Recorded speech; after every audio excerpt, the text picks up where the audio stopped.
Hey fellas, so I got a lawnmower outside that you guys might be interested in. Now, my friend TJ, he's also a friend of the channel. Sometimes you see him comment on live and some of the, the videos I put out. Kind of stole his idea, right? He doesn't know it, but I mentioned something to him that I was going to steal some ideas from. Some of my best ideas come from other people. So he had a machine recently that was an older 3.5 horsepower Briggs & Stratton engine, and that's the same engine that's on the machine I'm going to show you, which is a Yard Machines made by MTD. So just a little bit of background. So these are the cheap budget machines of yesteryear, not that long ago. Very similar in many ways in the concept of what you might see at your box stores today for like $300. This is a little bit better machine than that. It is on the budget side of things. It has the smaller engine, Briggs engine, and similar in output to the new overhead valve engines that are out there today, the smaller ones that are on these budget lawnmowers. But what it doesn't have is plastic, okay, on it. It doesn't have the front wheels in plastic and that the deck is thin and it rots, and it doesn't have that, all right? And it has an old school good old standby Briggs & Stratton 3.5 horsepower, where the carburetor, the gas tank on the carburetor is the bowl, the float bowl. And these are really cool. I know many of you remember these. Now this one, we're going to go over this one today. I think mostly I'm just going to show you and show DJ a little bit about like dealing with one of these carburetors. He said he got his running pretty good, but we'll go in a little bit deeper. We'll take the carb off. Thing's a mess, been sitting around. And you can see she's taking some hurting from sitting around, but she's still here. And what I also like about it too is it's a black machine. So it's like really easy for me to purry it up. And I'll show you that at the end. Just a can of spray paint, fellas, some good old fashioned spray paint. I like the Rust-Oleum satin black. And we're just going to kind of get this thing ready for sale. It needs a cable. The blade is there. We'll check condition of everything. Let me start off with a pre-wash, because I don't even want to touch it like that. And for me, I do that because, well, there's usually like poison ivy and poison sumac and mold, and I get it all over me. So let's get out there and do that. And like I said, these were budget, but in those days, it's got to be over 10 years old now. Budget was still much better than the budget of today. Let's get started.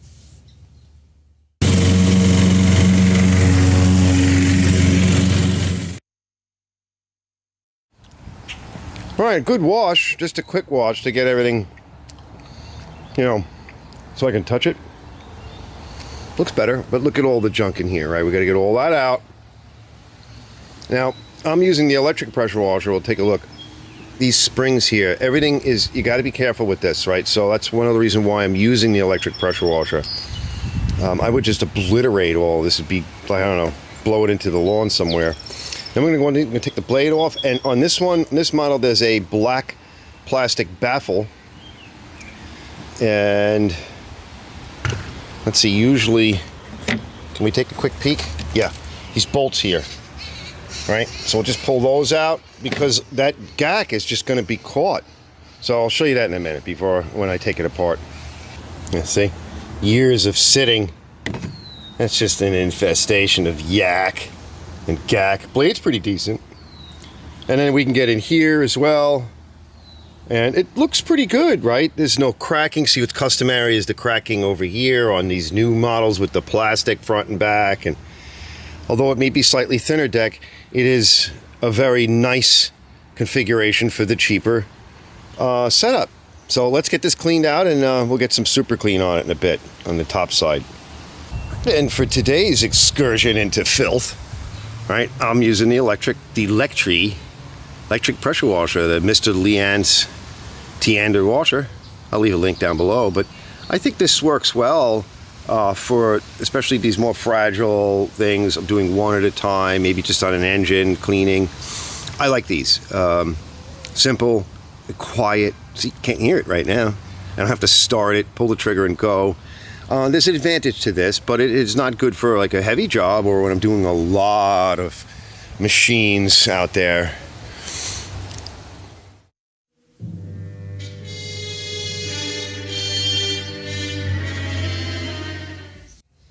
All right, so you could see here that she's pretty clean. We still need to, you know, maybe like clean off the flywheel. I'll probably bring it outside for that. It's gonna make a mess. We need to check for spark. We need to check compression. We need to, you know, evacuate whatever water or whatever gook is in that combustion chamber. I'm going to be spraying in my magic sauce in there.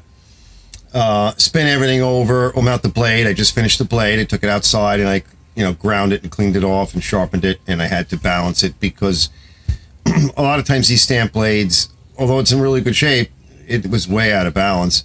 So that's all done. We'll mount that in a bit. We want to clean off the mounting flange, right? The part where the blade mounts. All this is all very rusty. As you can see, rust and filth, that's your real enemy. And that's generally what you're going to find with a machine of this age. You know, it's dry, it's filthy, it's rusty, there's no lube on anything. Things are just all glued up. And that's really what's wrong with it. Now, what I'm going to do now is I'm going to go make up a cable. I got to go find an ignition cable for it, right? The engine bail, stop, zone control, whatever you want to call it. I got to go get that. Put something on there so we can exercise that, move it around. This way I can pull the bail back and I can test for spark and spin it around, make sure all that works. Then I'll mount the blade. Then we're going to pull off. I'll show you, just going to give you some shots of the arrangement of the springs and all of that on the carburetor. And it's just a couple of bolts and it comes right off. We'll slide it right off. Now, very often is the case is where the tank is rotted or there's a lot of goop in it. Remember, it's metal, so it's steel, so they tend to rust if there's ever any water in it. I got to evaluate the condition of that. Sometimes I can just give it a good cleaning like any other tank, maybe a little bit of my specialty. That's a different sauce, okay? That's an acid that I use, so I might be able, we'll see. I got to see what's in there. We'll cover that when we get to it. And then we're going to go over the rebuild on it, right? Or I'll replace the tank. I have other tanks, I save them, and I also have other machines out there, so if I have to glom something.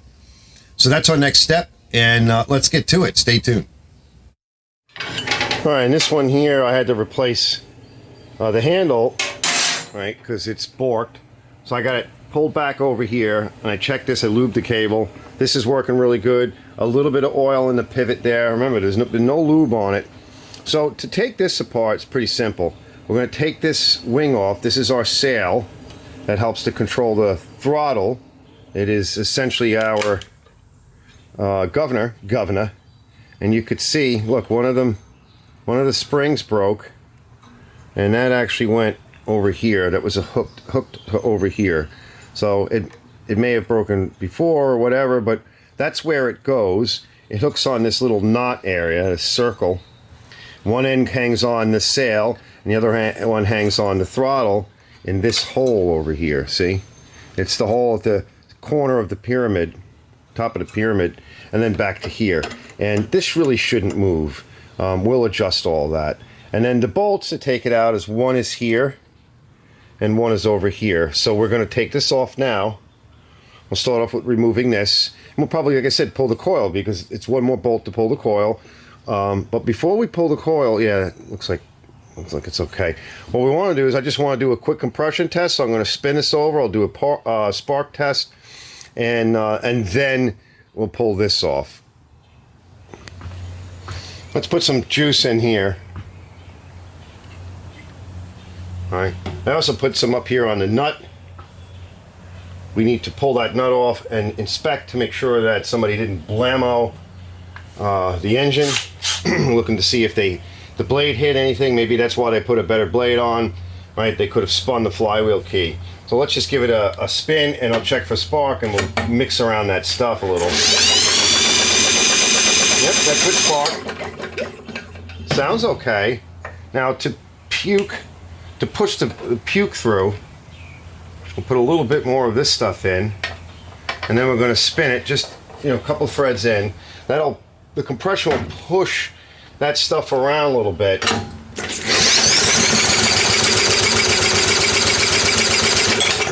All right, that's my magic sauce, and it probably will start and run.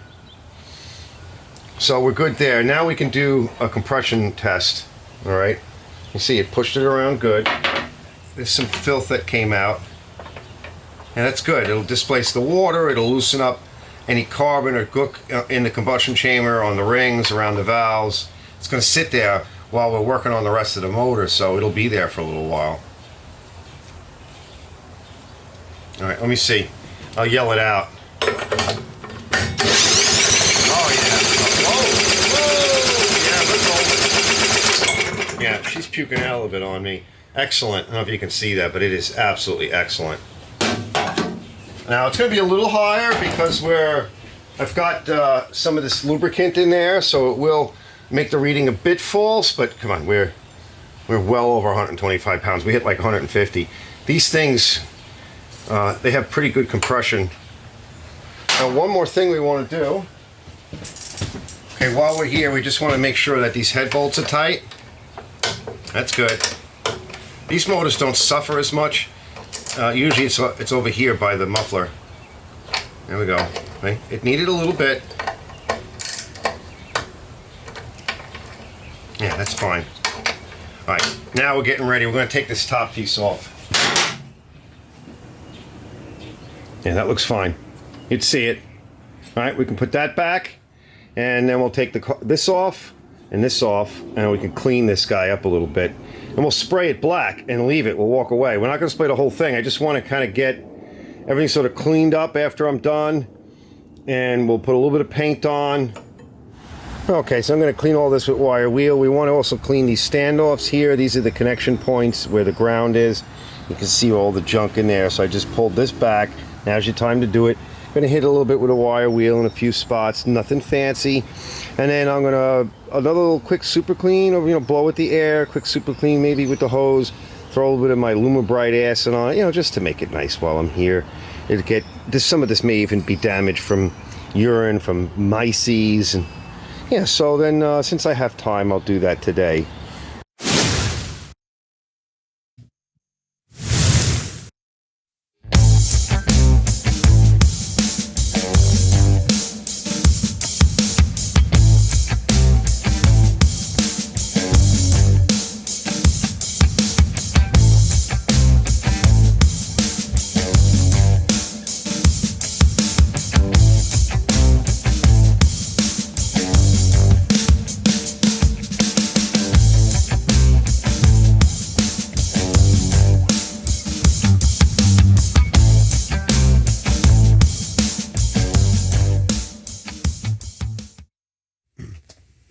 Well, this is a crazy contraption, huh?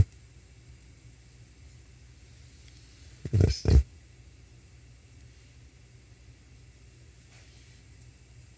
We're going to have to bend this back. Just be careful with it. Try to hold it in such a way that, that you're not going to discombobulate it. Where's my little tweezer thing here?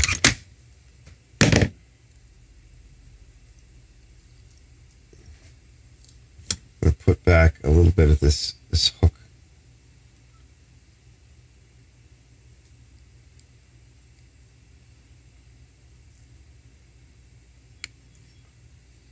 Hopefully we can do it. I have others, but yeah, that's better. All right. We'll tweak that when we go to install it. All right. Let's just put that to the side. Be careful with it. All right. Now we can take all these bolts off. What do you see? There's probably gunk in here. And I can see this crap in the tank. I'm going to have to spend a little bit of time washing out this tank. It doesn't look rusted, but there's like sand and oxidation, especially all up and around here. I think the top is aluminum and the bottom is steel. And sometimes they leak because they're seamed. They have like an RTV, almost like a sealant, where the seam is. It's like crimped on. Because this piece here is cast in aluminum. And a lot of the... Yeah, see it? Oh, yeah. Oh, God. Yeah, we might need another tank. This looks like it's okay. I want to clean that screen. Take it off and we'll clean it later. Here's our diaphragm. And sometimes they don't come up. We're going to have to put a little bit of our juice on. Get a little screwdriver. Yeah, there's all kinds of junk in there. All right, that one you won't be able to see it, but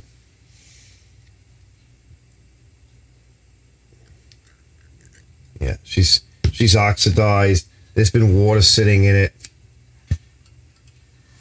One is a gasket and one is, yeah, she's cracked already. Yeah. Oh yeah, she's no good. This gasket's no good. I should have another one. I gotta get out my stuff for it. See? There's a diaphragm though.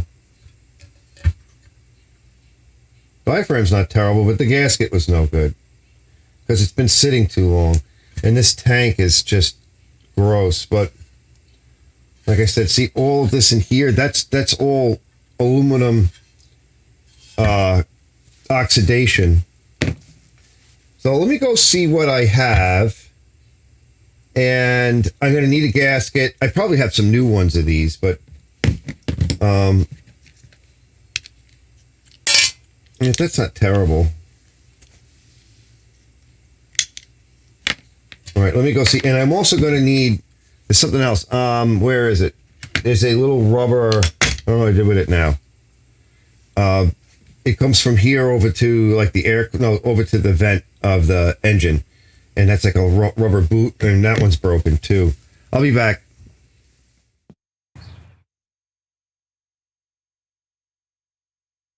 Here's one I put aside. It was, you know, in pretty good shape. The tank is in nice shape. It's just dirt in it.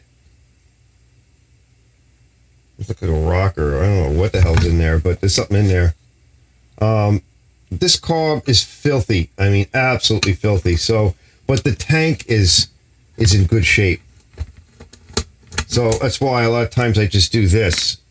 Right? I keep a bunch of stuff around, and then here's the boot. Okay, so we need that. I save as many parts as I can, but at some point you just get to be, you know, too many. There's not as many of these around, so I do try to save some kind of a complement of this stuff. But this carb, the other carb that we took off, that's pretty clean. So we're going to use the cleaner carb. Take some of our release agent.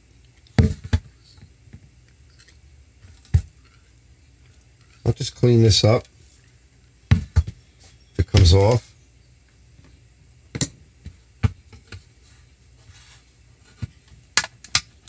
And here we go. Try to see if we can save this gasket at least. We might. That doesn't look too bad. And there's our screen. Yeah, it's the customary junk down in there. Let's save the screen.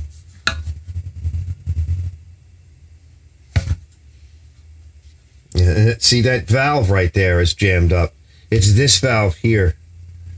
Over that little hole. It's this valve. That little flapper. Okay. Yeah, she might be. Well, get our release agent on there. She might come up.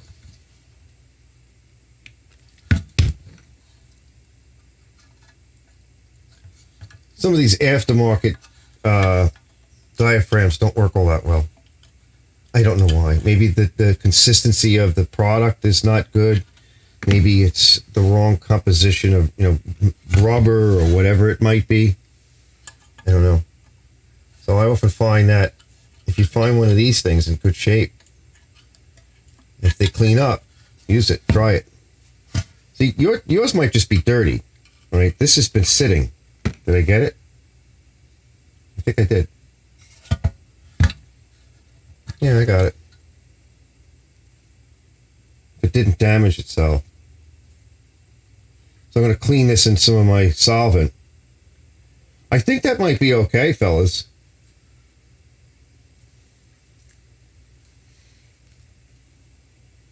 It's there's two valves, one here and one here. Try and show it to you here. Here and here. And if they're damaged in any way, they won't work. So I'm going to clean this one up. This doesn't need much. There's something in it. Yeah. There's something in there. You know, what could you possibly get? A stick. Like, how does a stick get in these things? So I'm going to super clean this a little bit, and then we got to rinse it out real good. This one might be cleanable. I guess maybe I'll hold it. Let me see what else. Look at the mess I got, right? Let me go clean up. I can't even touch a camera. So there's no point in me showing you that. I'm going to brush this off with some Superclean. Then I'm going to rinse it with some solvent. And I got to get it really dry. But it looks really good inside. So we won't have rust issues at the very least. And then we'll see what we can do about a gasket. I don't know which diaphragm is in better shape. It looks like maybe this diaphragm is in better shape. But I don't know if I have another gasket. Maybe we can get this gasket off and we can reuse the gasket. We'll have to see. I'm going to lay this in some cleaning solution for a little while. Don't use gum out or anything like this, like WD-40 or 2-stroke. That's fine.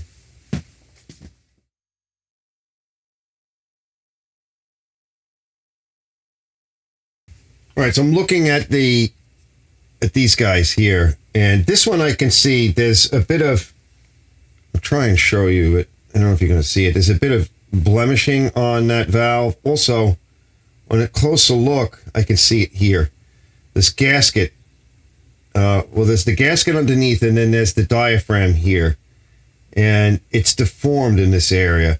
And so this bladder here is important. There's a spring underneath. And what happens is it's actually shrunk. It's pulled away. So it would be leaking here. So I don't like that. Let's see. I just want to orientate myself here. So it would be leaking in this cavity right here. It's not a spring. The spring is there. See it? Okay. So it's pushed it down. So I like the other bladder or diaphragm a little bit better. All right. So we're going to put a little bit of my, this is the tranny fluid stuff. All right. And because, what's inside of a transmission? Highly polished metals, brass, aluminum, steel. That would rust and tons of stuff like this. So we're going to let that soak a little bit. Just put it to the side, and let's see. We're going to put a little bit of my release agent on this here. All right, maybe we can get it apart. It's been soaking in this stuff here for a little while. We should be able to get it apart. This is just like old gasoline and some oil, and that's what's in this white container. So that's what you want to work with. You don't want to work with anything that would deform this diaphragm. Let's see if we can. Yeah, we'll get it. I think we're going to be able to get it. We don't want to destroy the gasket. This is because I have extra parts. So you could just put a new one on. But like I said, some people have had issues. I don't know why that is. It could be doing something wrong. I don't know. All right, so now we've got some of this tranny fluid stuff on this gasket. We'll put that to the side. And we're going to throw that one out. All right, so I cleaned the tank real good, but I can still see deposits down in here. Now, I threw some Superclean on it. I blew it out. I used a 50-50 mix of Superclean, nothing strong, right? Too strong. So I usually cut the bristles off of an acid brush or a small paintbrush, and then I can get into places like this and spin it around. But I still see some deposits in here, so I'm just going to kind of go in with a screwdriver. And anytime we blow, we're going to be blowing with compressed air about 20-30 pounds, no more. Let me blow that out. Away from the table. It's going to take some of this old gas. Making a mess. Hold on.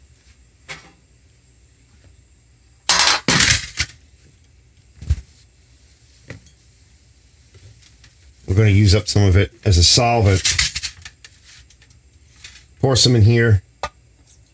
We just want to drive out whatever water might be in there.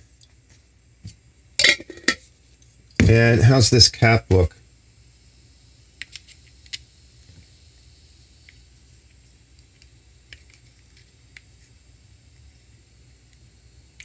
Just checking for spiders underneath the cap, eggs and whatever might be lurking.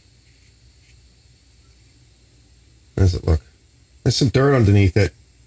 Yeah, see?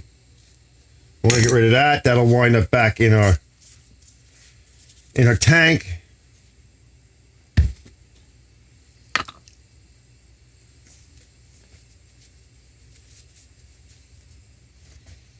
Always check your caps, fellas.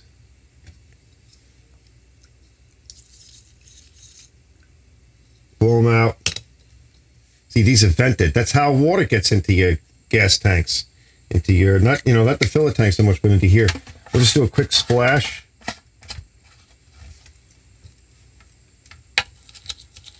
Everything is clean. And then a little bit of gum out into some of these ports. These ports are big. Right, so I already, they were already pretty much the wash in the degreaser tank with water and Superclean and all that. It's done its job. So now we'll just get the last little bit with this gas. Okay. All right, let me clean this up. I want to get rid of this because I don't want to leave this out. There's some junk in there. There's very little. There's all kinds of, there was a stick in here. In one of them. So this is the cleaner of the tanks. All right, let me go blow this. We'll be back. I'll give it a good blow. Yeah, just get rid of any additional debris. Yeah, that's good.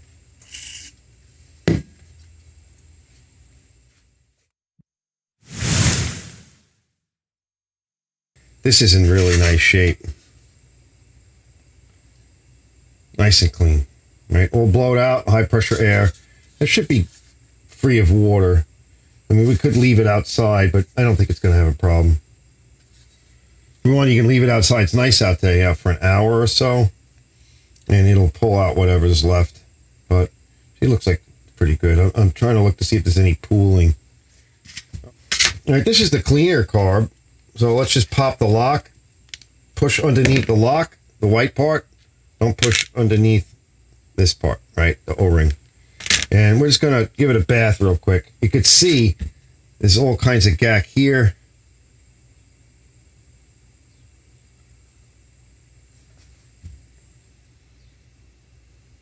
Trying to get it to focus. There it goes. This is about the closest focal length. That's on the one on my left is a bigger lens and a better camera, really, but it's heavier, so I can't put it overhead. And that should work.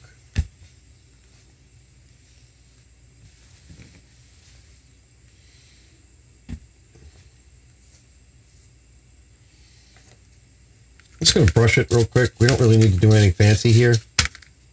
These are very simple carburetors. Just watch the spring.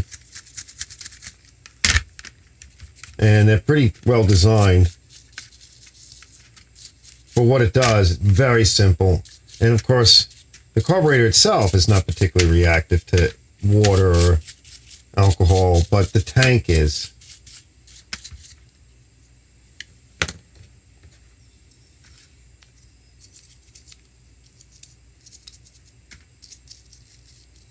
Let's try to get into a couple of the nooks and crannies and then brush the screen off. Yeah, that'll do it. Now we're going to go in, knock out whatever we can. That's some kind of a jet there too. I'm not sure what that one is. Blow from here. Any ports, right? That port there will shove out anything that's in that on the other side of that screen.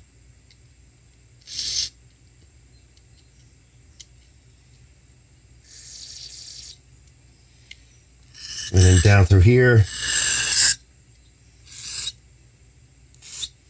And then lastly, give it a pump or two. And that's it. All right. Let me just clean this off. I'll blow it.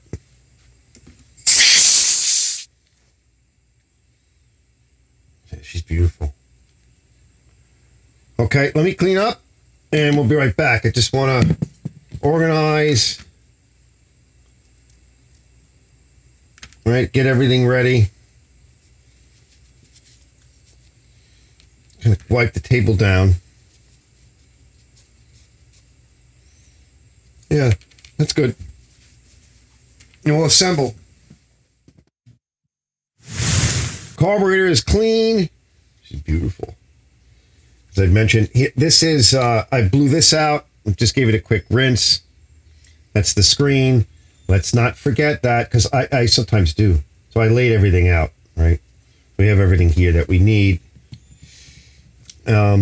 Let's lay down our diaphragm. Get it all lined up. Now you can also put it on the carburetor.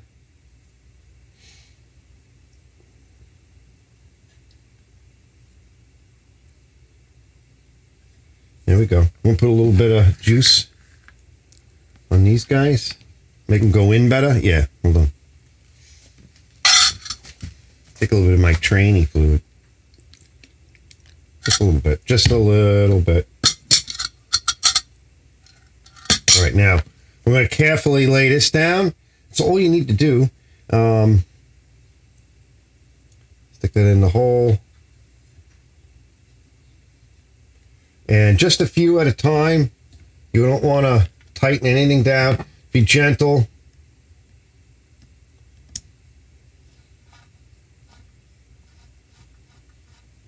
All right.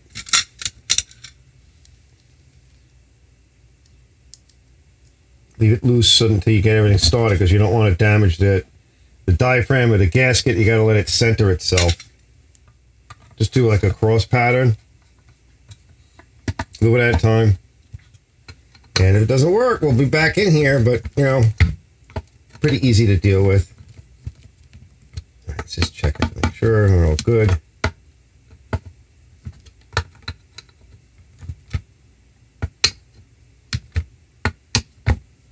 Okay. Now let's take a little bit of our magic juice. And then we shove in the gasket. Right, that's our O-ring, and then the lock goes in. Just snaps in. And maybe a little bit of juice to get everything going. Okay, we're done with that. We also have, is that cross-threading? Yeah, hold on, let me wipe off my hands. Good there. And I cleaned off one of these. I actually stuck a Q-tip in it too. It was just absolutely rancid, filthy. So now we have one, because the other one was broken. So this is the one that came off. All right, so it's some broken parts. I took the liberty of cleaning up our coil. I'm going to put the coil back. I just want to make sure everything is clean in all the contact areas right here. So this is our control wire, and you want to, you know, make sure that's clean and okay. And then these areas here, I like to make them clean, because we're going to gap this to 10 thousandths now.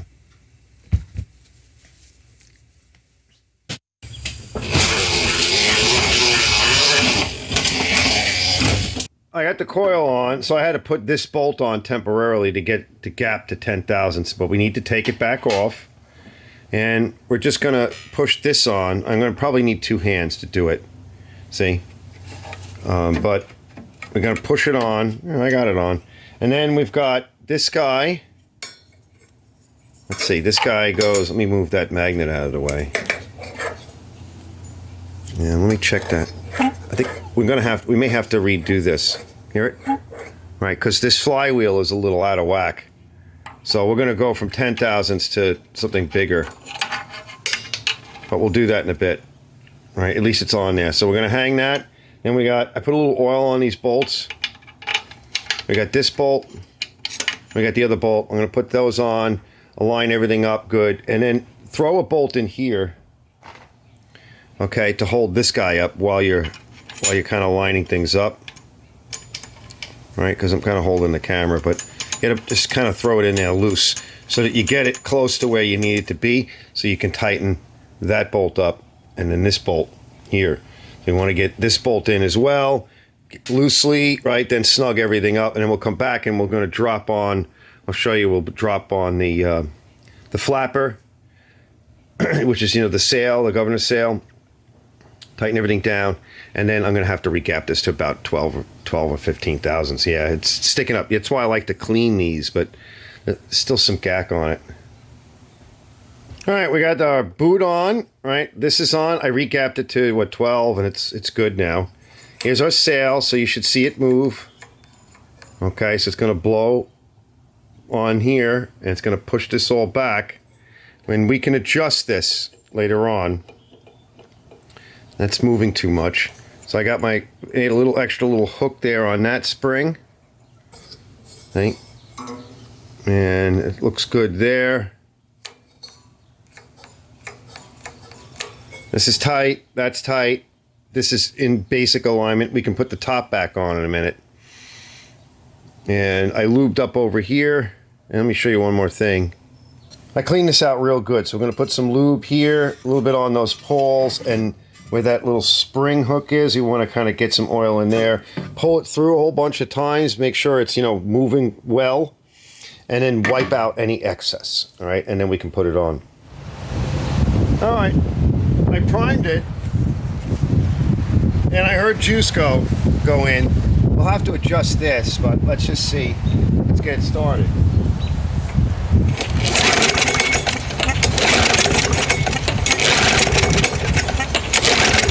No, not yet. We may have to prime it with something else. I mean, I hear it, but let's give it some help, because sometimes it takes a while with these.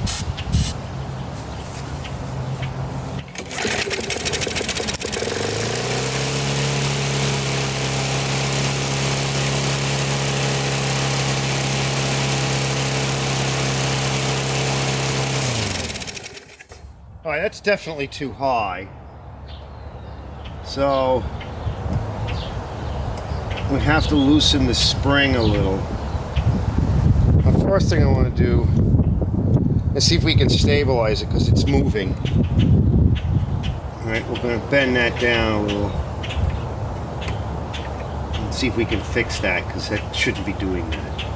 And then I guess we'll try it again and see what it does.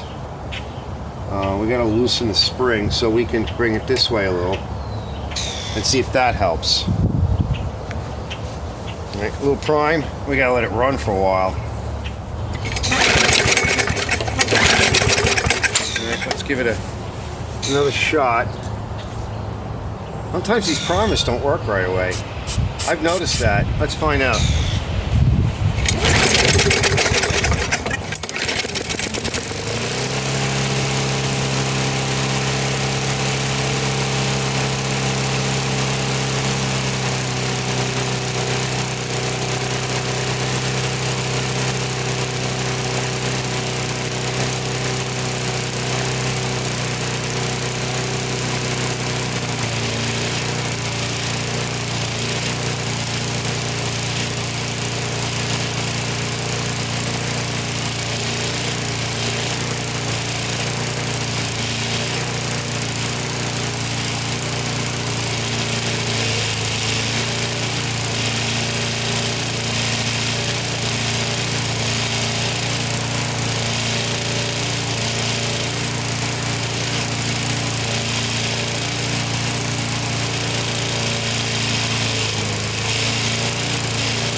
I mean, I've seen that a lot, where sometimes people will crank the heck out of these things to try to get them to a faster cutting speed, as if that does anything. And a little motor like that, you'll blow it up. Let's prime it once or twice, because like I said, it can take a bit. I hear it, but let's see if it'll restart. We'll have to test that a few times.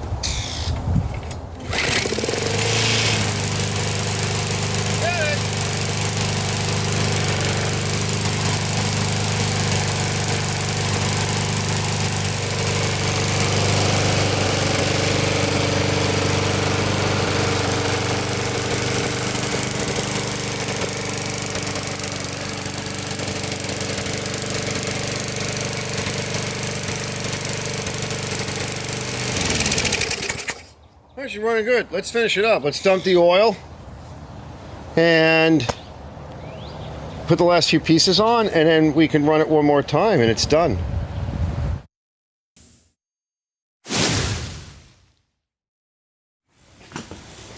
Well, that oil is crap, huh?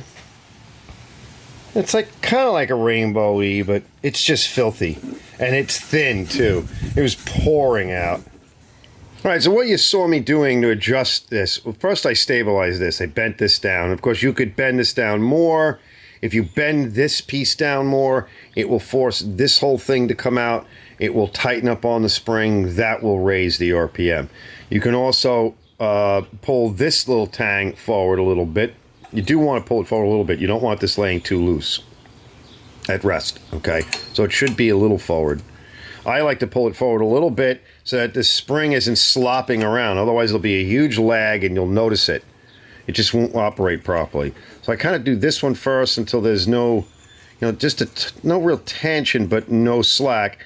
And the other way to do it is to bend this tang this way as well. And it was already kind of bent out. So I had to keep bending them in to slacken the spring to allow the governor to pull the engine back down closer towards, let's say, a lower RPM to an idle. I left it at about 3,000 RPMs. These little old motors, and they're getting old, that's fine, okay? You don't need 3,400 or whatever. Like good solid 3,000, leave it alone. She'll give you a good long life if it's not all messed up.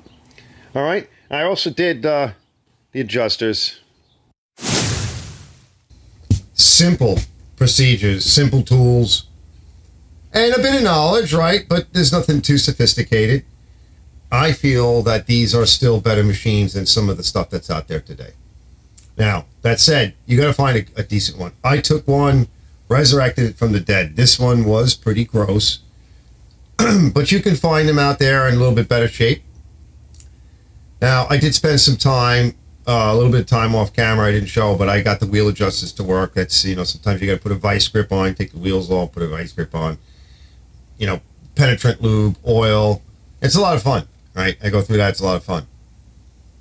No, it's not fun. It's never fun. And almost all of these machines have some level of that. These are good adjusters. They're in very good shape. Everything is tight. The wheels are tight. The adjusters are, tight. They're not floppy and sloppy. There's nothing wrong with this machine, especially now, right? I put a little different cable on there. I used a late model cable found on most of these MTD box store.